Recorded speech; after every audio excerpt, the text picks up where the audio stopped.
Ahí está grabando. Dale. Bueno, vamos a continuar con el módulo de cardiopatías congénitas. Yo soy el residente de tercer año, Alarcón Diego Iván, y a mí me toca hablar en esta oportunidad de comunicación interventricular aislada, conducto arterioso persistente y tronco arterioso persistente. A grandes rasgos, la generalidad de estas tres patologías es que, bueno, generan un shunt de izquierda a derecha con hiperflujo pulmonar. Este hiperflujo pulmonar genera un aumento de las resistencias pulmonares, vasculares pulmonares, con posterior progresión a la insuficiencia cardíaca por hiperflujo y la hipertensión pulmonar. Eso después nos puede llevar a un fenómeno de inversión del shunt de derecha a izquierda, que es el síndrome de Eisenmenger. La comunicación interventricular aislada, embriológicamente sabemos que el septum se empieza a formar en la quinta semana, a través de las almohadillas de los cojinetes endocárdicos que derivan de las crestas neurales, y tenemos dos componentes, membranoso y muscular. Primero, bueno, aparece el septum inferior, que vemos que empieza a crecer de distal hacia proximal, y tiene un borde superior convexo, en donde se va a unir con dos prolongaciones, la prolongación dorsal, que es la que depende de las almohadillas endocárdicas, y la prolongación ventral, que es la que depende de las almohadillas, pero del tronco conal, del tabique tronco conal. Entonces tenemos una etapa de pre-asa ventricular, una etapa de asa y una etapa post-asa, que es la donde vamos a empezar a ver la formación y el crecimiento del tabique interventricular a través de los cojinetes endocárdicos y el septum inferior. Se va a ir prolongando hasta que se terminan uniendo. Cualquier falla en esta etapa es la que nos va a generar la comunicación interventricular, cualquiera sea de los tipos. Entonces sabemos que la cardiopatía, la CIB es la cardiopatía congénita más frecuente, 4 de cada 1000 recién nacidos vivos. Tenemos la forma aislada, que es la más frecuente, y la asociada a cardiopatías complejas como la tetralogía de Fallot y transfusión de grandes vasos, entre otras.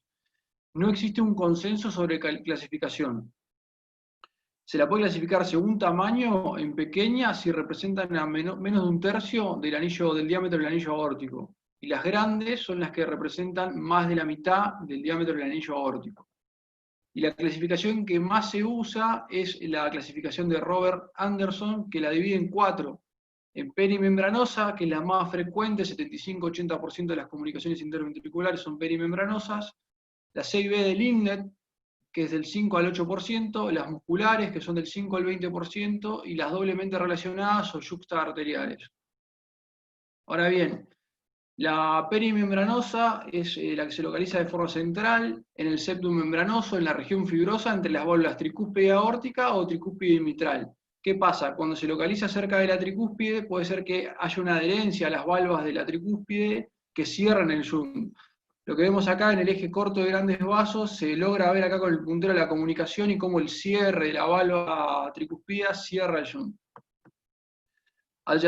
También puede crecer y comunicarse adyacente a la valva no coronariana o coronariana derecha de la válvula aórtica, generando un prolapso en el 2 al 7% de los casos, y es más frecuente cuando es adyacente a la coronariana derecha. Otra complicación que puede existir es la ruptura del seno de Valsalva. Otra forma de clasificar las comunicaciones perimembranosas, que son las que están relacionadas con las válvulas, es en esta clasificación, que es la clasificación de los defectos de Herbode. La tipo A es un corazón normal, para que puedan comparar. La tipo B, vemos que hay una comunicación supravalvular, o sea, por encima de la válvula tricúspide hay una comunicación en el septum interauricular. La tipo B es la donde hay una comunicación perimembranosa interventricular propiamente dicha, por debajo es infravalvular y puede generar una perforación de la válvula tricúspide. Y la tipo D es la que tiene tanto supra como infravalvular. Acá podemos ver en el eco, en este 4K, donde vemos el ventrículo izquierdo, ventrículo derecho, aurícula derecha y aurícula izquierda, vemos como el flujo va hacia ambos lados. O sea, hay supravalvular e infravalvular. Después tenemos la 6B del Lindnet, donde tenemos que hay un defecto del cojinete endocárdico que nombramos ahí en la parte de embriología, hay un defecto del canal AB y puede ser perimembranosa o muscular. Acá vemos un ecocardiograma transfetal donde vemos a los ventrículos y las aurículas. Bueno, acá hay una comunicación intraauricular, pero lo que quiero que vean es esta comunicación interventricular, donde vemos un pequeño desarrollo de los cojinetes endocárdicos, por eso decimos que esta comunicación del inlet es de tipo muscular, no así esta, donde vemos también en el ecocardiograma, que a la altura de las válvulas auriculoventriculares no hay desarrollo de los cojinetes endocárdicos, esta sería perimembranosa. Después tenemos la CIB muscular. La muscular se caracteriza por no estar relacionada con las válvulas. Puede ser a la ubicación del inlet, que acá lo podemos ver, esto es el inlet, el outlet o subarterial, y muscular, tanto apical o medio ventricular. Apical o medio ventricular. ¿Cómo nos damos cuenta de esto? En el eco podemos ver, este es un 4 cámaras, donde podemos ver que si la comunicación está a la altura de la banda moderadora del ventrículo derecho, es medio ventricular o medio muscular. Acá podemos verla con el flujo. Y si está distal a la banda moderadora del ventrículo derecho, es apical. Esa es la forma de ubicarlas. Y después, por último, tenemos a la doblemente relacionada, que se produce por una agenesia del septo conal y del infundíbulo subpulmonar, donde se separan los anillos valvulares sigmoideos por un borde muscular, aunque algunos tienen una extensión perimembranosa. Si ven en este dibujo, vemos a las aurículas, el ventrículo derecho, y vemos la válvula aórtica. Si esto fuese un reloj, lo ubicamos entre la hora 9 y la hora 11, serían las perimembranosas. Entre la hora 11 y las 13 horas tenemos las subaórticas, y pasadas las 13 horas hasta las 16 horas tenemos, o sea, de hora 1 a hora 4, las subpulmonares.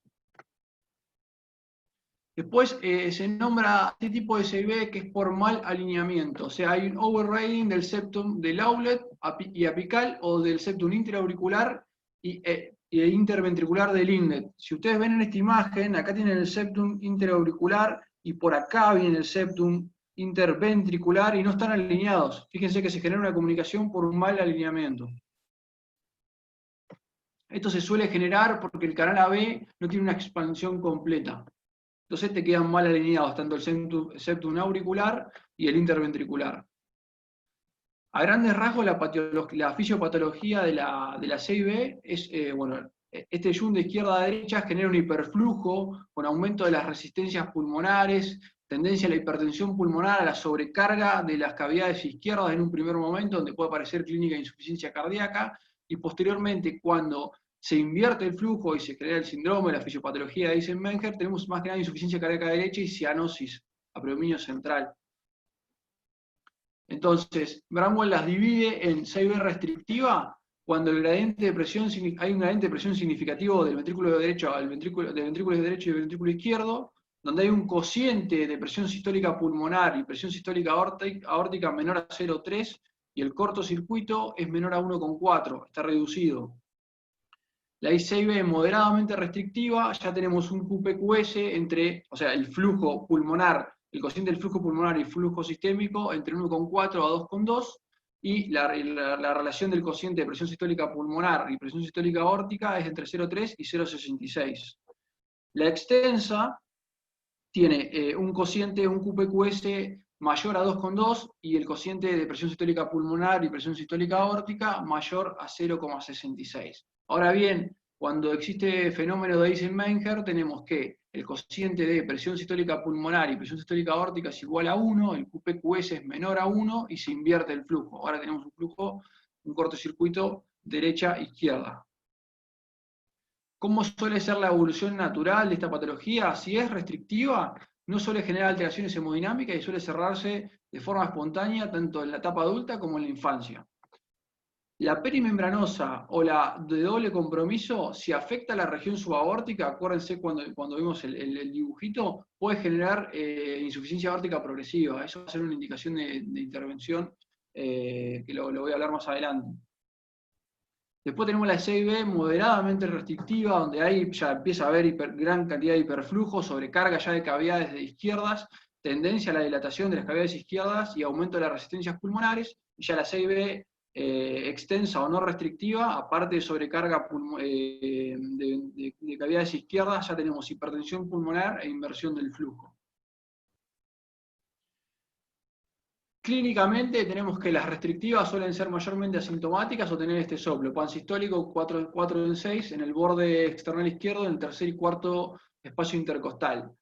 Después, las moderadamente restrictivas, ya aparece clínica de insuficiencia cardíaca, remodelado ventricular, tenemos choque de la punta desplazado hacia la izquierda, R3 del ventrículo izquierdo y el soplo. Y las no restrictivas, o ya con inversión del flujo, ya empieza a aparecer cianosis central en el adulto, dedos en palillos de tambor, o sea, todos signos de hipoxemia crónica, signos de hipertensión pulmonar e insuficiencia cardíaca derecha. Ya tenemos un choque de la punta del ventrículo derecho, aumento del R2 a predominio del componente P2, R4 del ventrículo derecho, o sea, ya tenemos inversión del flujo y clínica acorde a la inversión del flujo. Este cuadrito me pareció bastante práctico, que divide a la CIB en tres grandes grupos. Las pequeñas, ya más como veníamos viendo, tenemos un neonato con crecimiento ponderal normal, clínicamente asintomático, puede tener un soplo, el soplo propio de CIB o de disfunción de insuficiencia tanto tricúspida o aórtica. Tanto el electrocardiograma como la radiografía suelen ser normal y en el 90% se cierran de forma espontánea. La moderada, ya tenemos clínica de insuficiencia cardíaca, ya la progresión ponderal es regular, ya está alterada y tenemos broncoespasmos recurrentes en este tipo de pacientes. Ya la clínica es un poquito más florida, de insuficiencia cardíaca, y ya en el electrocardiograma podemos tener un eje desviado a la izquierda y ya signos de sobrecarga de las cavidades izquierdas. En la radiografía ya podemos evidenciar cardiomegalia leve moderada, y bueno, estos pacientes terminan evolucionando en la mayoría de las veces en insuficiencia cardíaca, y ya en un porcentaje mucho menor, el 33%, se cierra de forma espontánea. Por eso es de elección cerrarla entre los 6 a los 12 meses. Y la grande, ya tenemos mala progresión ponderal, el paciente altera su crecimiento, clínica de insuficiencia cardíaca avanzada, ya tenemos hipertensión pulmonar, tenemos signos de sobrecarga no solamente izquierda, sino también derecha en el electrocardiograma, cardiomegalia severa con hiperflujo o hipoflujo, según si la patología ya pegó la vuelta o no. Entonces tenemos insuficiencia cardíaca, progresión con insuficiencia cardíaca, hipertensión pulmonar, inversión del flujo, infecciones respiratorias, y ya solo el 10% cierran de forma espontánea. La cirugía acá, la intervención está indicada en mayores a un mes. Esto es un poquito una placa y un electro de esta patología, donde vemos acá aumento del índice cardiotorácico, las tramas pulmonares aumentadas, en el electrocardiograma signos de sobrecarga e hipertrofia ventricular izquierda, no tanto acá en las aurículas. Y bueno, y por último, en la parte diagnóstica de esta patología, el eco. El eco es la técnica diagnóstica clave, donde podemos evidenciar el defecto, el tamaño del defecto, el número, si es única o son múltiples, la ubicación, el impacto sobre las cavidades izquierdas, la presión arterial pulmonar, el grado de insuficiencia valvular y si hay doble cámara a nivel del ventrículo derecho. Podemos determinar el cociente presión sistólica pulmonar y presión sistólica aórtica, el QPQS y la resonancia magnética se utiliza en donde el eco no sea concluyente y necesitemos evaluar la sobrecarga de las cavidades izquierdas y el grado del cortocircuito, ¿no? Cateterismo. Cateterismo está indicado cuando necesitemos medir resistencias vasculares pulmonares en caso de hipertensión pulmonar y cuando existan dudas sobre el impacto hemodinámico de la comunicación interventricular. Con respecto al tratamiento, tenemos tratamiento sintomático y reparador. Dentro del tratamiento sintomático, tenemos el médico, que es el tratamiento de insuficiencia cardíaca, y el quirúrgico. ¿Cuándo está indicado el quirúrgico? Cuando el QPQS es mayor a 1,5 y tiene asociados factores de riesgo como, o factores asociados como CIB múltiples, pacientes infectados, CIB grandes, pacientes menores a 2 kilos, y la técnica quirúrgica que se utiliza es el cerclaje de la arteria pulmonar. Lo que se hace es como clipear la arteria pulmonar para disminuir el hiperflujo pulmonar. Esto es sintomático paliativo. Y el tratamiento reparador es quirúrgico predominantemente o percutáneo, un cierre con dispositivo con emplazo. La Sociedad Europea de Cardiología indica el tratamiento quirúrgico en pacientes sintomáticos, sin enfermedad vascular pulmonar grave, o sea, sin hipertensión pulmonar grave, indica el tratamiento quirúrgico. Pacientes asintomáticos, en caso de que haya signos de sobrecarga de cavidades izquierdas, puede también operarse, y en pacientes que tengan antecedentes de endocarditis infecciosa podrían ser considerados ya con un menor nivel de evidencia. Con respecto a la hipertensión pulmonar, podría indicarse, acá difieren la sociedad argentina con la sociedad europea, podría indicarse la reparación quirúrgica cuando la hipertensión pulmonar no supere, no supere los 2/3 de la presión arterial sistémica, y lo mismo para las resistencias vasculares pulmonares. Cuando sea menor a 2/3, podría generarse con un menor nivel de evidencia, podría indicarse el reemplazo. No así en pacientes ya con inversión del flujo, con Eisenmenger, o pacientes con una CIB pequeña, que no sea subarterial, que no cause sobrecarga de cavidad izquierda ni hipertensión pulmonar, ni que haya antecedentes de endocarditis infecciosa. Ahí se debe evitar la cirugía. Se entiende que la evolución va a ser predominantemente asintomática de este paciente a largo plazo, por lo cual no se interviene. La Sociedad Argentina de Cardiología indica la cirugía, bueno, cuando el QPQS es mayor o igual a 1,5, cuando la CIB es restrictiva y la reperfusión hemodinámica afecta ya las cavidades izquierdas, sobre todo el ventrículo izquierdo, en CIB residual postquirúrgica, CIB pequeña pero con endocarditis previa, y en caso de hipertensión pulmonar dice si existe buena respuesta al tratamiento con sildenafil. Criterios de exclusión: dicen, bueno, que son nenes con peso menor a 5 kilos, enfermedad vascular pulmonar irreversible, dice, con resistencias vasculares pulmonares mayores a 7, insuficiencia aórtica con prolapso de coronarias leves, extensión al inlet, o sea, en la ubicación de esa CIB, y pacientes que tienen contraindicación para antiagregación o antiplaquetarios. Y se asocia a malos resultados, que bueno, que la CIB tenga una extensión al inlet, que tenga prolapso de la cúspide aórtica. Recuerden que cuando está cerca o adyacente a la valva coronariana derecha, evolucionaba muy frecuentemente con prolapso y en pacientes menores a 10 kilos. Con respecto a la corrección con dispositivo Platzer, no se recomienda en CIB doblemente relacionada, por la dificultad de la misma, hipoplasia o ausencia del septum infunicular, margen aórtico pulmonar deficiente y en las CIB posteriores. Son todos por dificultad técnica. Y cuando está indicado el Amplatzer es en CIB muscular o perimembranosa menor a 8 milímetros, peso más de 10 kilos, QPQS mayor a 1,6, endocarditis, insuficiencia aórtica progresiva, y en pacientes que tengan resistencias vasculares pulmonares menor a 4. Con respecto al seguimiento de estos pacientes, con respecto al embarazo y la CIB, solamente está contraindicado cuando hay inversión del flujo, o grados severos de hipertensión pulmonar, sobre todo cuando son mayor a 2/3 de la tensión sistémica. Con respecto al ejercicio y la CIB, no tiene restricciones en las que son pequeñas o reparadas con éxito. La profilaxis para endocarditis es solamente en pacientes de alto riesgo y se realiza seguimiento anual a los pacientes que tienen disfunción del VI, que tienen un Zoom residual, hipertensión arterial pulmonar, regurgitación aórtica, o sea, grado de insuficiencia aórtica, o obstrucción del tracto de salida del BD o del VI. Y el seguimiento es cada 3 a 5 años, todos es con eco, en los pacientes que tienen CIB pequeña o residual aislada. Con respecto al conducto arterioso persistente, tenemos que tiene menor frecuencia, igualmente frecuente que la CIB, 1 cada 1500 a 2000 recién nacidos vivos. La forma más frecuente es de aislada y suele estar asociado a pacientes con diabetes gestacional, recién nacido pretérmino, bajo peso, rubiola, distrés respiratorio, asfixia perinatal y drogas, tanto legales como ilegales. Puede estar asociada a síndrome de Dior, síndrome de Noonan, síndrome de Down. O sea, si bien es más frecuente aislado el ductus, puede estar asociado a otras patologías más complejas, con otras cardiopatías congénitas asociadas.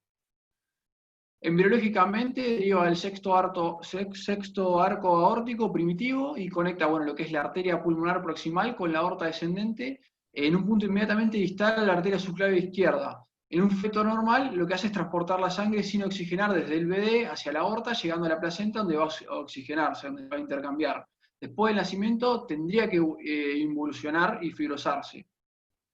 ¿Cómo la podemos clasificar? Bueno, esto no es una clasificación, pero tenemos ciertas patologías o ciertas cardiopatías más complejas que dependen del conducto arterioso persistente, que sin ella el paciente moriría, que son las transposición de grandes vasos, coartación de aorta grave, síndrome hipoplásico del ventrículo de corazón izquierdo. Según el grado de cortocircuito tenemos de izquierda a derecha, es el silencioso, que es detectable solamente por eco. El reducido, donde tiene un QPQS menor a 1,5, el moderado con un QPQS entre 1,5 y 2,2, el extenso con un QPQS mayor a 2,2, y ya cuando tenemos inversión del flujo, dice Menker, tenemos donde el paciente no tiene soplo ya, tiene hipertensión pulmonar y cianosis diferencial a predominio en miembros inferiores. Esta es otra clasificación, que es la clasificación de Kerchenko, donde tenemos 6 tipos. La tipo A, donde es la más frecuente, que tenemos el conducto es de forma afinada, esa es la más frecuente y la que menos síntomas genera, que es la tipo A. Después tenemos la tipo B, que es la que tiene forma de ventana, que esta es por ahí la más grave por el tamaño del ductus. Después tenemos la tipo C, que es tubular, la tipo D, que es sacular, la tipo E, que es elongada, y la tipo F, que es la tipo fetal. ¿Cómo es la fisiopatología del ductus? Bueno, tenemos la circulación fetal, que se caracteriza por ser una circulación de alta resistencia pulmonar, baja resistencia sistémica, bajo intercambio gaseoso, bajas presiones de oxígeno y alta en prostaglandinas. ¿Qué pasa después del nacimiento? Esto se invierte. Aumenta la resistencia sistémica, disminuye las pulmonares, aumenta el intercambio de oxígeno con las presiones de oxígeno. Eso produce una vasoconstricción con disrupción de la íntima y fibrosis y necrosis del ductus. Si esto no pasa, tenemos la persistencia. Entonces, según el tamaño, las podemos clasificar en grandes, donde el paciente tiene ya clínica de insuficiencia cardíaca, hipertensión pulmonar, bronquitis obstructiva recurrente, dilatación de cavidades izquierdas, un QPQS mayor a 2,2, es menor si ya tiene fenómeno de Eisenmenger, ya tenemos un soplo suave en la base con un R2 aumentado, y en el electro tenemos sobrecarga tanto de cavidades izquierdas como cavidades derechas con signo de hipertensión pulmonar. En la radiografía ya tenemos cardiomegalia, hiper o hipoflujo, como nombramos anteriormente que pasaba en la CIB, y está indicado el cierre antes de los 6 meses. Puede haber tratamiento médico en los recién nacidos pretérmino, el tratamiento es quirúrgico o por hemodinamia. Después tenemos las moderadas, donde ya disminuye un poco la sintomatología, puede seguir habiendo signos de síntomas de insuficiencia cardíaca, de hipertensión pulmonar, el paciente continúa con bronquitis recurrentes, y ya tenemos dilatación un poco menor de cavidades izquierdas, el QPQS cambia, acá es de 1,5 a 2,2, como habíamos nombrado antes. El electrocardiograma puede ser normal o puede tener signo de sobrecarga izquierda, más que nada, y puede haber cardiomegalia en la radiografía de tórax. El cierre acá se recomienda por hemodinamia o cirugía entre los 6 a los 12 meses. Después tenemos las pequeñas, donde ya te podemos tener un examen físico normal, una leve dilatación o sobrecarga de cavidades izquierdas. El QPQS, esa relación es menor a 1,5.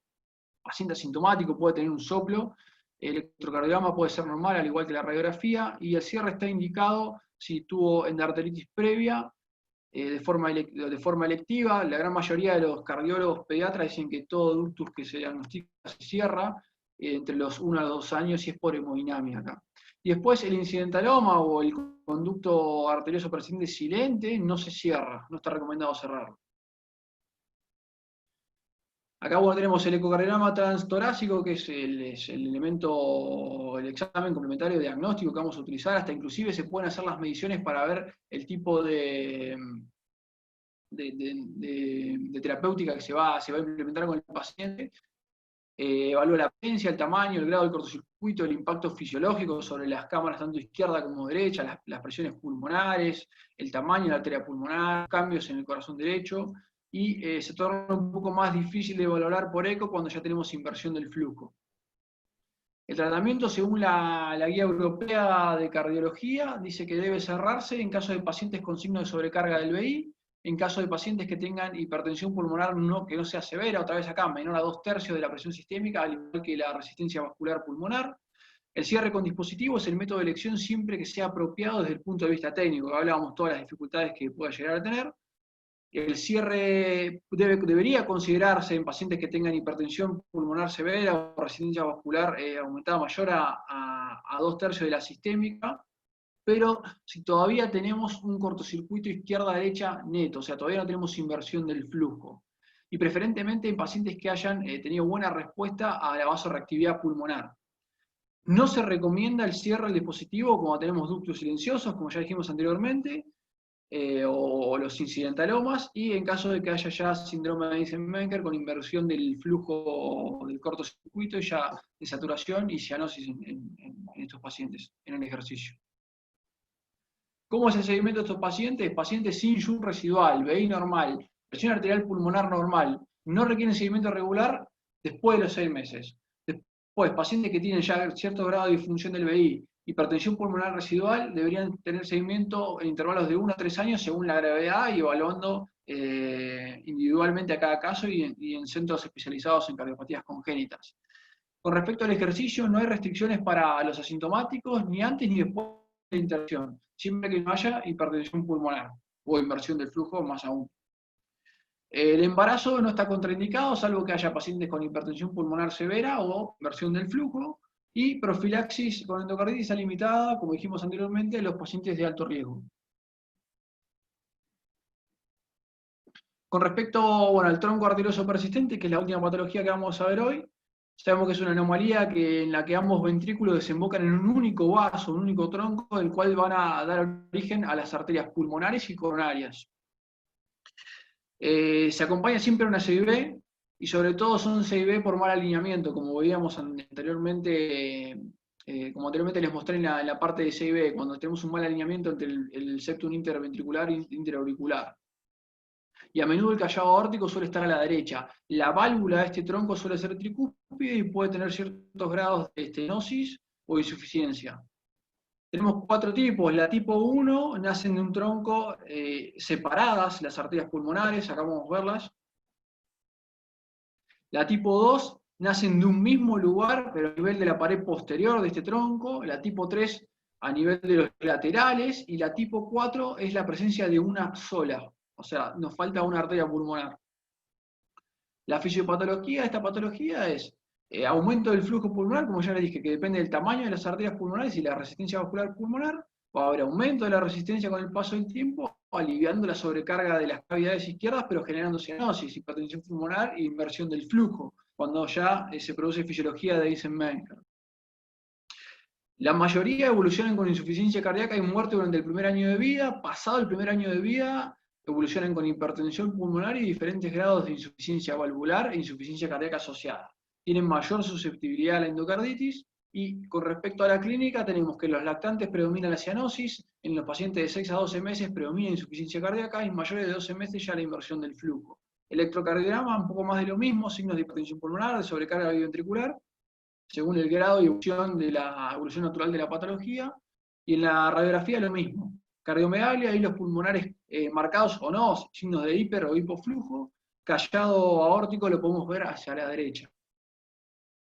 Con respecto al ecocardiograma, podemos ver el acabalgamiento de la raíz troncal, el origen de las arterias pulmonares, el número de las cúspides troncales, el origen de las arterias coronarias, el estado funcional de la válvula troncal, o sea, pueden evolucionar con estenosis o con insuficiencia, y las dimensiones de la comunicación interventricular. Acuérdense que se acompaña siempre de una comunicación interventricular.